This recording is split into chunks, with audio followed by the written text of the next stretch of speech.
So Carson Wentz has been traded to the Indianapolis Colts. It seemed like it was between the Indianapolis Colts and the Chicago Bears. It seemed like a week ago that the Bears were the frontrunners here, but the Indianapolis Colts make that trade for Carson Wentz, and it only costed, well, I shouldn't say only, but it costed a third-round pick for this upcoming draft and a 2022 second-round pick. But Adam Schefter just tweeted, if Carson Wentz's playing time is at or above 75% next season, that conditional 2022 second-round pick would become a first-round pick. So it really depends if Carson Wentz plays enough, snaps next year based on the percentages. That could become a first-round pick for 2022. So that's something to keep an eye on going forward.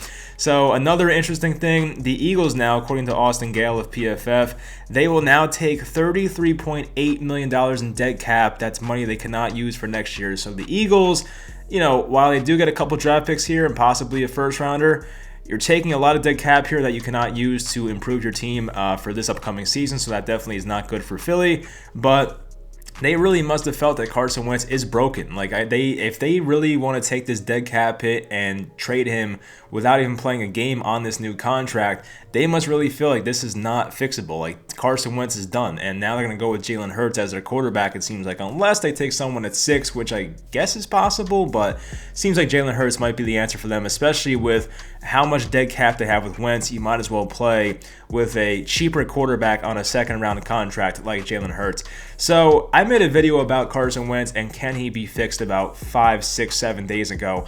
And I'll put the link in the description if you guys are interested. I put some hard work into that video, so I think it's pretty good, but hopefully you guys enjoy that one. But I do think he can be fixed to an extent. I don't think you'll ever see the MVP version of Carson Wentz, but Wentz has had an odd career.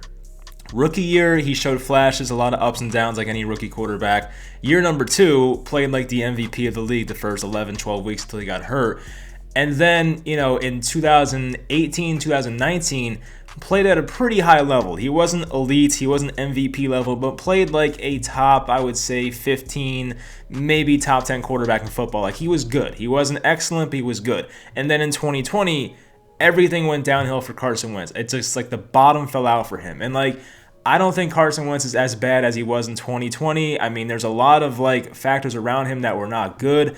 The offensive line for Philly missed a lot of games. I went over that in my video as well. I mean, between guys like Lane Johnson, Jason Peters, Brandon Brooks, Andre Dillard, so many missed games between those guys. It was 40 plus missed games. Then you look at their wide receiving core. It was Alshon Jeffrey missed half the year. Deshaun Jackson felt like he played in 2 games. Even Jalen Reagor missed 3, 4, 5 games. They had a lot of injuries. Zach Ertz is another one.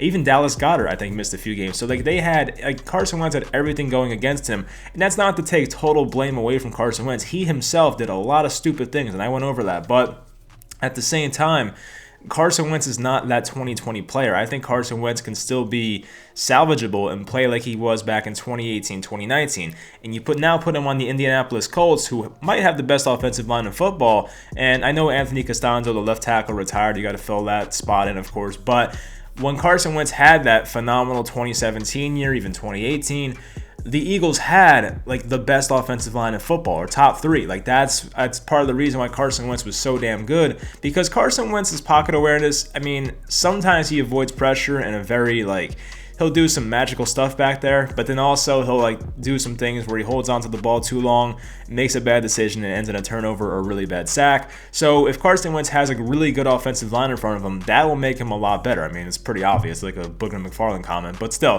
for a guy specifically like Carson Wentz, it does help him more than the average quarterback, I feel like, when he has time back there. And you talk about the receivers, I think T.Y. Hilton's a free agent this year.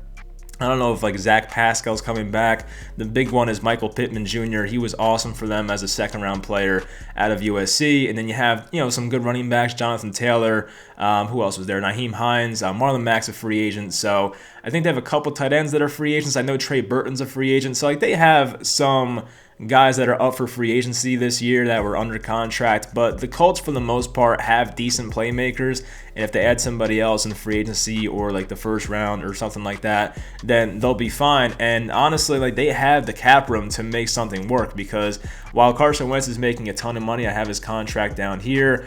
He is now slated to make $34 million against the cap this year, which is a ton. But the Colts, are coming into this offseason with a lot of cap open. So if a guy like Kenny Golladay or Allen Robinson hits the open market, which I don't think happens, it seems like they'll be franchise tagged. But if they do, then they have that cap space to get someone like that. Maybe they can get a Curtis Samuel. I mean, I do have Paris Campbell. I always forget about him. He never plays. But Paris Campbell could be a good slot receiver if he ever stays healthy.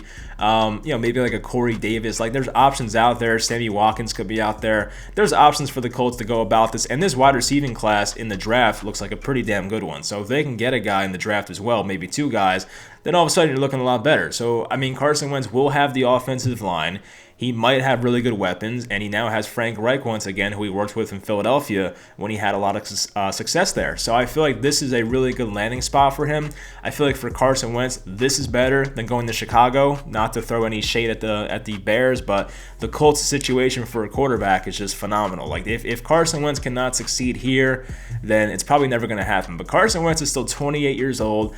I think he's very talented. I know 2020 was a very, very bad look for him, but I still think Carson Wentz can be that 2018, 2019 version of himself. I really do think he can find that. So I mentioned the Frank Reich connection before, and Frank Reich was in Philadelphia in 2016 and 2017. So Carson Wentz's numbers between that time was a 61% completion percentage, 49 passing touchdowns to 21 interceptions. That's a good ratio.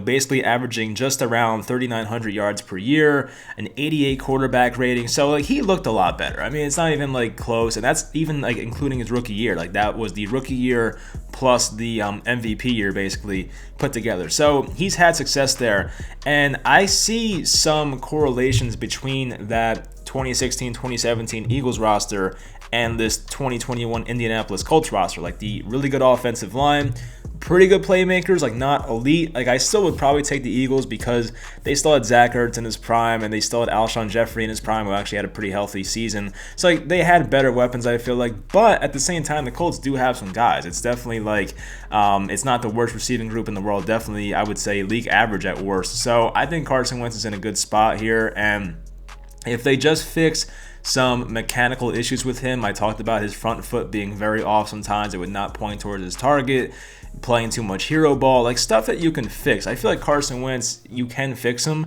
It's just you have to sit down with the guy and be like, this is what you did wrong, and you have to fix it and keep working at it. I feel like you can get Carson Wentz back to playing to a pretty high level. And the Indianapolis Colts must feel that way, because you're not going to trade a third-round pick and possibly a first-round pick if they did not feel that way. Plus, the enormous contract he comes along with. So there's a lot of baggage here for a guy like Wentz. They would not trade for Wentz if they were just unsure if they can get him back to, a good starting quarterback in this league. I do think that the Indianapolis Colts believe they can get Carson Wentz back to a pretty good quarterback in this league at minimum. So we'll find out going forward. It should be an interesting offseason for the Colts going forward and see what other playmakers they add. But hopefully you guys enjoyed this video. Leave a like and subscribe if you did. Once again, I'll leave that description for the Carson Wentz video. Go ahead and watch that if you're interested. But I'll talk to you guys next time.